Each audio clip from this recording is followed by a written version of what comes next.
Hi, welcome to my channel. నేను మీ నాని. పెద్దిగాడి హవా ఏ రేంజ్లో ఉందంటే ఫ్యామిలీస్ లైన్లు కడుతున్నారు, ఫ్యామిలీస్ క్యూ కడుతున్నారు ఇప్పుడు ఈ పెద్ద సినిమా కోసం. అన్ఎక్స్పెక్టెడ్గా ఎక్స్పెక్ట్ చేయలేని విధంగా ఫ్యామిలీస్కి అయితే ఈ సినిమా చాలా గట్టికెక్కింది భయ్య. ప్రజెంట్ గంటకి 25,000 టికెట్లకు పైగా అమ్ముడవుతుంది ఓన్లీ బుక్ మై షోలని ఈ సినిమా. ఇక డిస్ట్రిక్ట్ ఇంకా ఆఫ్లైన్ అవన్నీ చూసుకుంటే మీరు ఫిక్స్ అయిపోయింది భయ్య, ఇది చాలా పెద్ద బ్లాక్ బస్టర్ అయిన సినిమా. చాలామంది ఈ సినిమాపై ఎంత నెగిటివిటీ స్ప్రెడ్ చేస్తున్నారు ఏంటి అనేది ప్రతి ఒక్కరికి తెలిసిందే. ఈవెన్ యూట్యూబ్లో కానీ లేదంటే ఇన్స్టాగ్రామ్లో కానీ కొన్ని పేజీలు కొని మరీ వాళ్ళతో నెగిటివిటీ స్ప్రెడ్ చేస్తున్నారు. ఎవడు ఎంత నెగిటివిటీ చేసినా ఏం చేసినా సరే వన్స్ ఫ్యామిలీ ఆడియన్స్ కానీ క్లిక్ అయితే ఆ సినిమా రేంజ్ వేరు. ప్రతి ఒక్కరూ సినిమా సెకండ్ హాఫ్ గురించి రామ్ చరణ్ గారి పెర్ఫార్మెన్స్ గురించి మాట్లాడుతుంటే లిటరలీ గూజ్ బంప్స్ వస్తున్నాయి. సినిమా ఎలా ఉంది అంటే ఒకటే మాట, రామ్ చరణ్ కుమ్మేశాడు, రామ్ చరణ్ నట విశ్వరూపం, రామ్ చరణ్ నటనకి హ్యాట్స్ ఆఫ్, ఇలాంటి మాటలు వస్తున్నవి.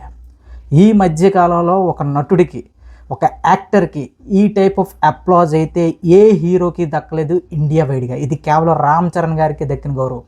సో దీన్ని బట్టి ఇప్పుడు రామ్ చరణ్ గారికి అవార్డు వస్తుందా రాదా అవన్నీ విషయాలు పక్కన పెడితే, అవార్డుల కంటే ప్రేక్షకుడి దగ్గర ఎక్కడైతే గొప్ప నటుడురా అనే మాట తెప్పించుకున్నారో అక్కడే రామ్ చరణ్ గారు 100% సక్సెస్.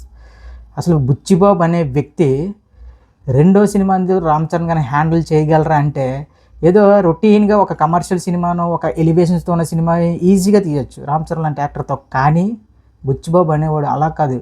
రామ్ చరణ్ అనే వ్యక్తిని కంప్లీట్ నటుడుగా, ఇంకా క్లియర్గా చెప్పాలంటే యాజ్ ఎ యాక్టర్గా రామ్ చరణ్ గారిని మామూలుగా వాళ్ళదు. అదే సుకుమార్ గారు కూడా ఈ రేంజ్లో రామ్ చరణ్ గారిని అయితే వాళ్ళుగా ఆ రేంజ్లో వాడు బుచ్చిబాబు. ఈ విషయంలో మాత్రం బుచ్చిబాబుకి రామ్ చరణ్ గారికి హ్యాట్స్ ఆఫ్ చెప్పచ్చు. ఇప్పుడు ప్రజెంట్ ఉన్న జనరేషన్లో ఇప్పుడు ఏదైతే ట్రెండ్ నడుస్తుందో ఏంటి, ఎలివేషన్ ఎలివేషన్ ఎలివేషన్, హీరో ఏది మాట్లాడినా ఏం చేసినా పెద్ద ఎలివేషన్స్, అదే సినిమా ఇప్పుడు ప్రజెంట్ నడుస్తుంది. దానికి తోడు ఒక బేజం, బ్యాక్గ్రౌండ్ మ్యూజిక్. కానీ వాటినన్నింటినీ బ్రేక్ చేసి కేవలం ఒక పెర్ఫార్మెన్స్ మీద, ఒక కంటెంట్ మీద, ఒక సెంటిమెంట్, ఒక ఎమోషన్ మీద ఏదైతే వీళ్ళు వెళ్ళారో వీళ్ళు గుండెదేరానికి హ్యాట్స్ ఆఫ్ భయ్య. వెళ్ళడం గొప్ప కాదు, దాన్ని ప్రేక్షకులకి అర్థమయ్యే రీతిలో, ప్రేక్షకులకి నచ్చే రీతిలో తీసారు చూడండి. అది వాళ్ళు నిజంగా ఎక్కడికో కొట్టేశారు.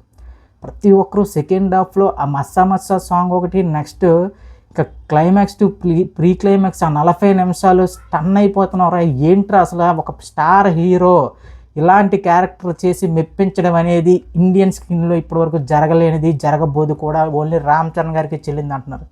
దానికి తోడు ఫ్యామిలీస్లో చాలామంది లేడీస్ కంటతడి పెడుతున్నారు భయ్య.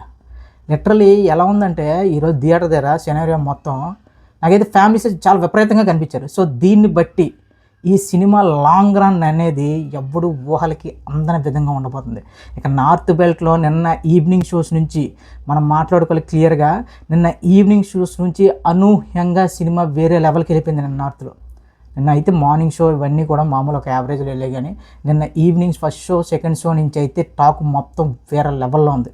సో ఇవన్నీ చూస్తుంటే పెద్ది అనే సినిమా పెట్టబోయే నెంబర్లు కానీ, పెట్టబోయే ఇవి కానీ, ఏది ఏమైనా సరే భయ్య చెప్తున్నా, ఇది 600 నుంచి 700 కోట్ల కేక్ వాక్ సినిమా.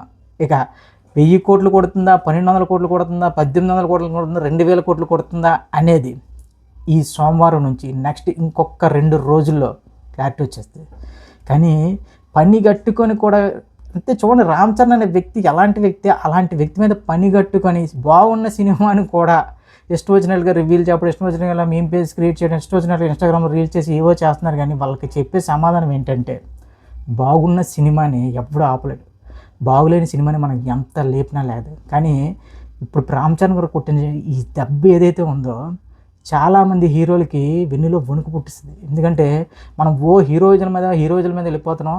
ఏంట్రా బాబు ఈ యాక్టింగ్ ఏంటి, అసలు మొత్తం ట్రెండ్ మార్చేశాడే, మనం ఎంతలా కష్టపడాల్సి వస్తుందేమో రేపటి నుంచి. అసలే ఫేస్ ఫ్యాపింగ్లు, డూపులు ఎక్కువైపోయినాయి. ఇలాంటి కాలంలో స్క్రీన్ మొత్తం రామ్ చరణ్ గారే కనిపించారు. ఇదొక్కటి చాలు భయ్య.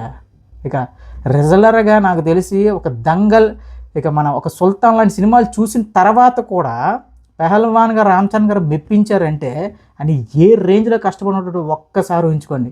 ఎవడు ఎంత నెగిటివిటీ స్ప్రెడ్ చేసినా ఏం చేసినా సరే రామ్ చరణ్ అనే వ్యక్తి హిట్ కొడితే దాని ఇంపాక్ట్ ఈ రోజులో ఇలానే ఉంటుంది. నేనైతే నాకు తెలిసి సండే సాటర్డే ఈవినింగ్ నుంచి ఫ్యామిలీస్ వెళ్తారేమో అనుకున్నాను, కానీ మార్నింగ్ షో నుంచి ఈరోజు మార్నింగ్ షో నుంచి ఫ్యామిలీస్ క్యూ కట్టారు. చాలామందికి బ్లాక్లో టికెట్లు అమ్మారు.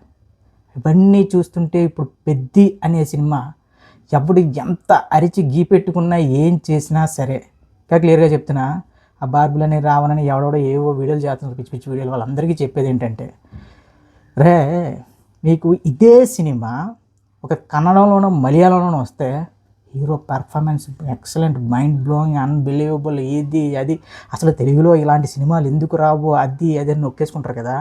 ఇప్పుడు మన తెలుగుడు తీసాడు సినిమా. మామూలు సినిమా కాదు, కేవలం ఎమోషన్ మీద, కంటెంట్ మీద నిలబడిన సినిమా. ఇలాంటి సినిమాల్ని మనం ఎంకరేజ్ చేస్తే కొత్త కథలు వస్తాయి, హీరోలు కొత్తగా ఆలోచిస్తారు. దానికి తోడు రెవెన్యూ పరంగా కూడా ఈ సినిమా ఈ రేంజ్లో బ్లాక్ బస్టర్ అవ్వడానికి కారణం మాత్రం రామ్ చరణ్ గారు. ప్రాణం పెట్టేశాడు భయ్య. సో మళ్ళీ చెప్తున్నా, ఎవడు ఎంత నెగిటివిటీ స్ప్రెడ్ చేసినా ఏం చేసినా సరే, పెద్ది అనే సినిమా ఇండియన్ ఫిల్మ్ ఇండస్ట్రీలో వన్ ఆఫ్ ద బెస్ట్ ఫిల్మ్గా ఉంటుంది.